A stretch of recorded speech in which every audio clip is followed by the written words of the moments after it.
Asosiasi Pengelola Pusat Belanja Indonesia (APPBI) ini mengungkapkan pengunjung pusat perbelanjaan ini kian bertumbuh seiring pembaruan konsep dari beberapa mal. Dan menurut Ketua Umum APPBI Alfonsus Wijaya, kondisi ini disebabkan oleh beberapa momen penting.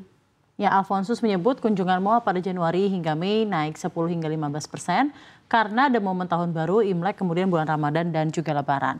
Namun menurutnya pertumbuhan kunjungan masyarakat ke pusat perbelanjaan masih tergolong kecil dibandingkan target yang ditentukan, yakni 20 hingga 30%. Bahkan menurut Alfonsus, muncul tren banyak masyarakat datang ke mal hanya untuk bermain bukan untuk belanja, alias rombongan jarang beli atau rojali. Kalaupun belanja jumlahnya juga tidak banyak.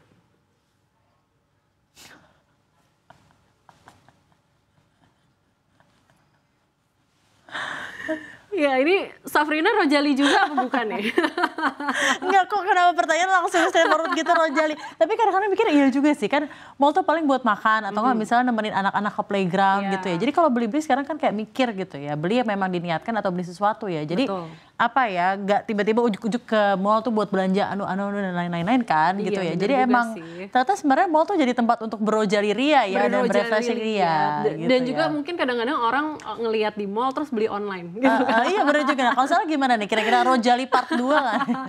Aduh, jangan deh ya. Tapi memang kan sekarang itu kalau kita lihat itu kan lagi banyak PHK, terus juga tekanan kerja. Mungkin memang ada yang belum bisa dibeli gitu ya orang-orang. Dan untuk hiburan murahnya mungkin bisa ke mall juga gitu ya, Safrina ya. Ya nggak sih? Apalagi kalau kita dulu zaman sekolah ataupun kuliah, kalau lagi suntuk sama pelajaran larinya kemana? Pasti ke mall. Iya benar, emang di Jakarta juga memang salah satu pusat utama buat refreshingnya juga di mall ya. Jadi nggak aneh sebenarnya karena memang kalau berdasarkan data ekonomi yang sekarang lagi muncul gitu di BPS dan lain-lain, daya beli memang lemah. Uang tuh lebih banyak disimpan di tabungan, istilah kata uangnya disayang-sayang, jangan beli dulu atau enggak ya lebih mindful lah dalam pembelian apapun gitu. Betul. Terkecuali di mall. Benar, gitu, ya seperti yang tadi saya bilang gitu kan ya. Ini kan lagi banyak PHK, terus juga mall itu kan menjadi mungkin salah satu hiburan alternatif bagi orang-orang untuk ngeliat-ngeliat, ngebawa anaknya main di playground atau gimana gitu kan,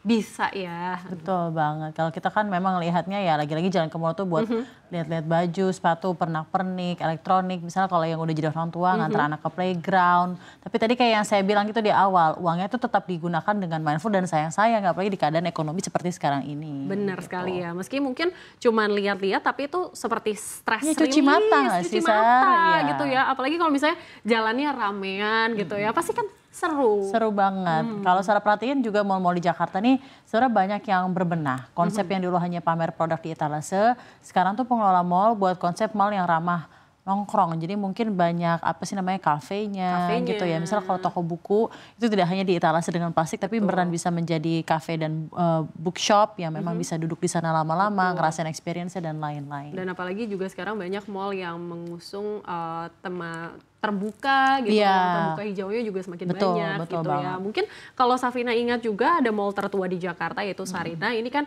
lagi renovasi besar-besaran atau sudah renovasi ya kemarin itu ya. Dan sekarang desain interiornya tuh nyeni banget deh, pokoknya banyak tempat-tempat duduk gitu ya, bahkan ada museum, pokoknya keren. Dan kadang tuh suka lihat di postingan orang-orang di sosial media suka bikin konser juga ya. Jadi kayak tempat buat ngumpul, public spaces buat ya bener-bener refreshing ya. Mall yang lain juga sama gitu ya. Mereka tuh juga yang dulunya tadi fokus di mana hanya ruangan untuk yang langsung straightforward beli barang, sekarang banyak yang manfaatin ruang outdoor jadi ruang publik dengan konsep yang modern, ada taman, ada area hijau buat duduk-duduk untuk nyiptain suasana yang lebih nyaman, alami, tenang di mana ya orang bisa berkumpul buat ngadain acara komunitas dan lain-lain. Mungkin kita bisa kali ya abis ini ya Safrina ya nongkrong aja gitu ya, abis kerja gitu ya. Tapi sebelum kita nongkrong kita bacain informasi selanjutnya kita kerja dulu ya, bacain berita dulu. Nah, kita informasi selanjutnya sebagai anak muda Indonesia mulai melirik peluang kerja di luar negeri karena sulitnya mendapat pekerjaan. Jepang menjadi salah satu negara tujuan yang kini banyak diminati, terlebih setelah pemerintah membuka skema penempatan resmi melalui jalur government to government. Iya, berdasarkan data Badan Perlindungan Pekerja Migran Indonesia, penempatan tenaga kerja melalui skema G2G pada Juni 2025 mengalami peningkatan sebesar 14% dibandingkan bulan sebelumnya. Jepang, Hong Kong, Taiwan, Malaysia, dan juga Turki tercatat sebagai 5 besar negara tujuan utama penempatan pekerja migran di Indonesia. Kondisi lapangan kerja di dalam negeri masih belum sepenuhnya membaik. Jakarta Job Fair 2025 yang digelar oleh Disnakertrans Jakarta Selatan pada 16 hingga 17 Juli kemarin dihadiri oleh puluhan perusahaan. Namun pengunjung terlihat tidak seramai Job Fair sebelumnya.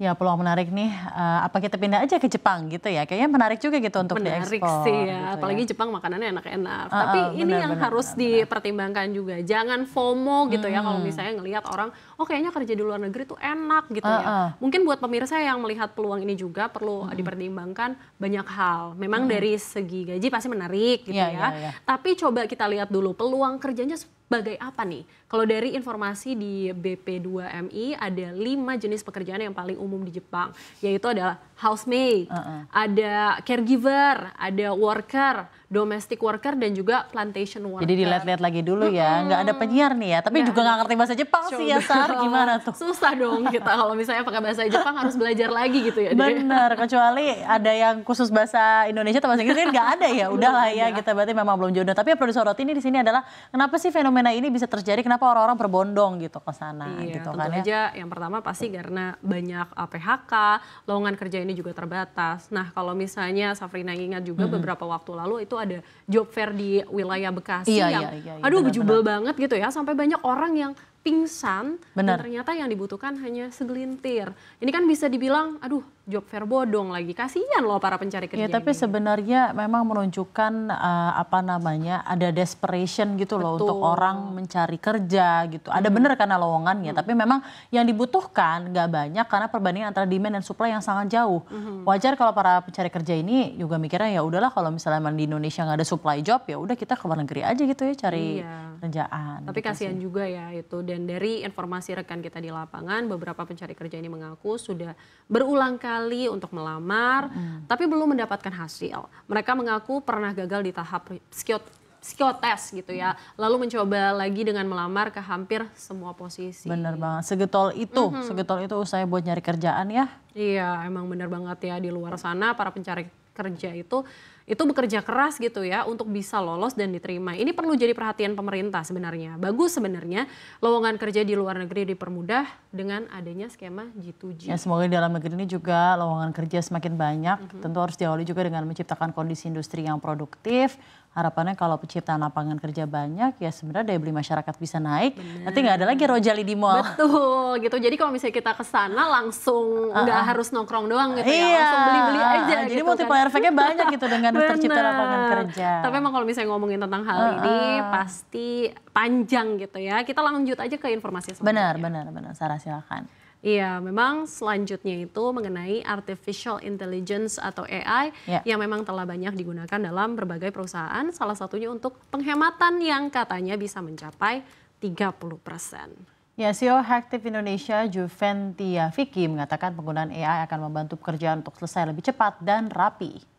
Iya, namun untuk menerapkan AI tetaplah butuh skill dari karyawan perusahaan. Bukan hanya untuk menggunakan AI, tapi mengembangkannya lebih lanjut. Tetap perlu pelatihan bagi mereka yang bekerja dengan menggunakan AI. Jangan sampai AI justru merugikan manusia karena ada kekhawatiran AI akan berdampak buruk kepada manusia. Karena manusia jadi malas, jadi manja, hingga saking manjanya kemampuan kognitif seseorang bisa menurun.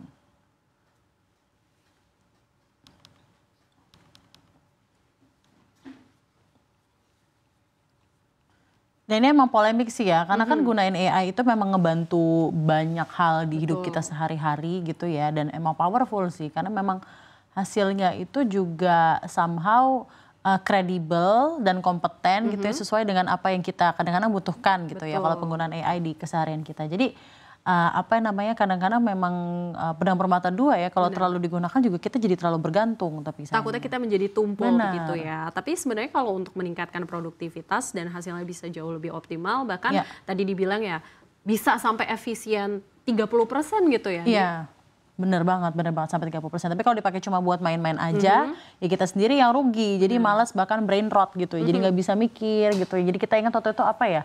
Ada esai yang sebenarnya dibuat oleh AI gitu ya. Terus bentuk-bentuk plagiarisme yang sama sebenarnya menggunakan AI. Jadi sayang banget dong. Kita selama ini benar-benar belajar, membaca dan lain-lain. Tapi kok jadi nggak bisa menghasilkan karya karena ketergantungan kita dengan AI. Jadi kita tetap harus mau belajar, jangan sampai ketergantungan. Iya, dan karyanya itu kan juga nggak orisinil mungkin gitu kan. Dan belum lagi memang perkembangan AI itu kan kita bisa bilang tuh cepet banget. Kita nggak bisa nih cuman ngandelin skill yang sekarang aja. Jadi perlu upgrade diri dan menempatkan diri kalau AI itu adalah pembantu pekerjaan tapi bukan untuk pengganti gitu ya, untuk melakukan pekerjaan kita. Bukan komplementer tapi suplementer gitu ya. Karena memang beberapa industri juga tidak bisa gitu ya, tidak bisa lagi digantikan oleh kehadiran AI. Seperti industri media ini, kita memang dibantu kecanggihan AI. Tetapi kreativitas, empati, originalitas gitu ya. Dan cara kita nyampein informasi itu tidak bisa tergantikan karena semuanya opini dari manusia. Bener gitu banget gitu ya Safrinas. Dan untuk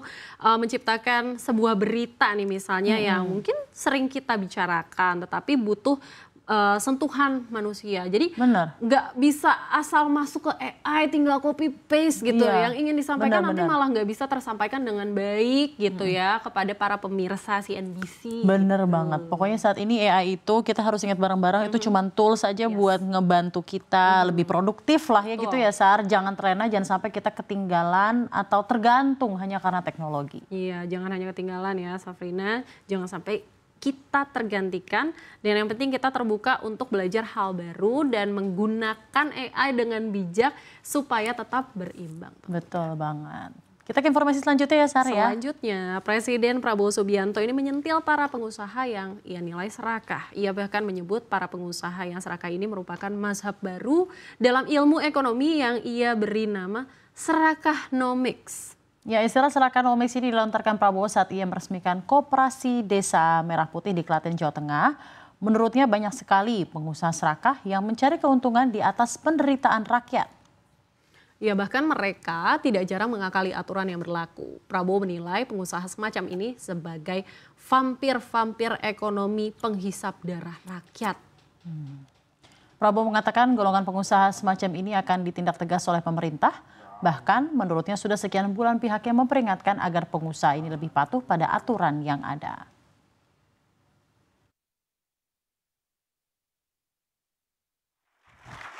Apa yang ingin saya sampaikan adalah pengusaha-pengusaha yang serakah. Kita perlu pengusaha. Saya pengusaha sebelum saya masuk politik. Tapi ini sudah bukan pengusaha yang benar. Ini bukan bisnis. Ini bukan entrepreneurship. Ini adalah keserakahan. Ini adalah serakah. Jadi ini bukan mazhab ekonomi lagi. Ini nggak diajarkan di fakultas-fakultas. Ada yang mengatakan ada mazhab ekonomi liberal, neoliberal, klasik, pasar bebas, sosialis, ekonomi komando, dan sebagainya. Ini bukan, ini tidak, ini lain. Ini saya beri nama Serakanomics. Ini adalah Serakanomics. Ini tidak perlu kita kasih perlakuan yang baik. Saya sudah kasih warning berkali-kali, sekian bulan. Tolonglah patuhi ketentuan, patuhi undang-undang. Masa tega petani setengah mati,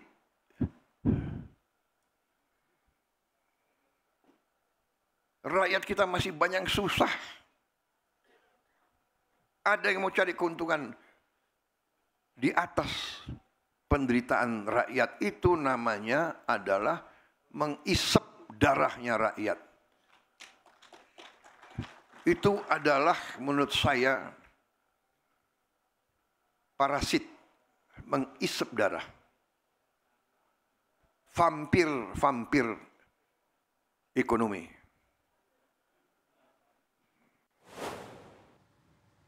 Nah, pertanyaan selanjutnya, jadi sebenarnya pengusaha yang dimaksud oleh Prabowo ini pengusaha yang mana ya, Safina ya? Amin, yang pasti bukan pengusaha yang hadir di acara peresmian koperasi desa ya. Kalau kita melihat konteksnya, Prabowo tuh sedang membicarakan koperasi desa. Berarti kan pengusaha yang dimaksud adalah pengusaha di daerah ya, yang ia nilai serakah.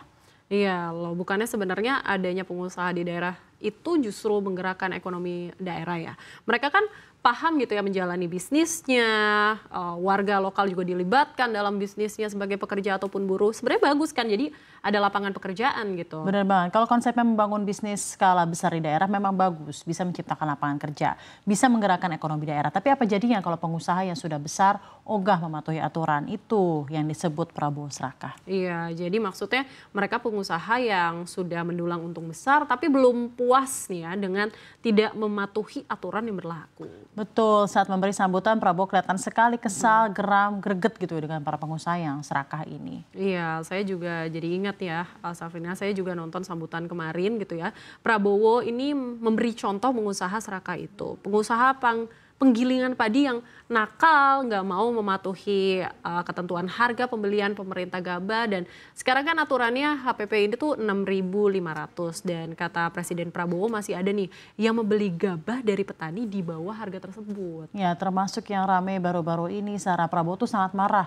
kepada pengusaha nakal yang melakukan penipuan beras oplosan dengan menempelkan informasi pada label kemasan beras tidak sesuai isi, tidak sesuai kualitas, dan tidak sesuai takaran. Kacau kan? Iya sih ya, jadi wajar ya kalau Presiden Prabowo ini marah. Jadi Prabowo ini semakin tampak sangat mendahulukan petani dan juga masyarakat gitu ya. Betul.